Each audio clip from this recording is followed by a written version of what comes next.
होता. त्याला एक पिल्लू होते. ते फार खोडकर होते. ते तळ्याच्या काठावर जायचे.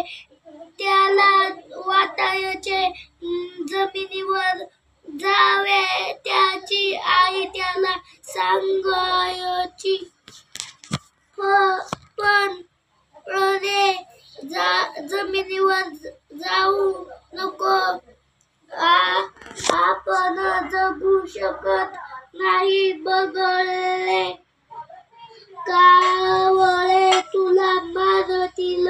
पण ते पिल्लू आईचे ऐकत नाही.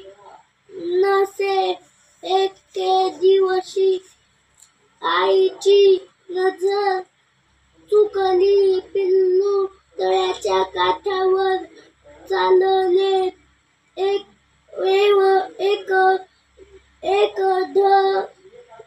वड्यात त्याचा मित्र कासव भेटला.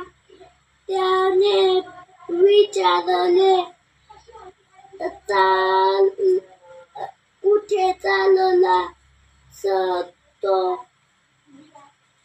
म्हणाला, मी तळ्याच्या काठावर चाललो आहे. मित्र म्हणाला, मागे फिरून बघ. काठावर बगळा टपून बसला आहे. तो तुला खाईल. पिल्लू घाबरले आणि आईच्या खुशीत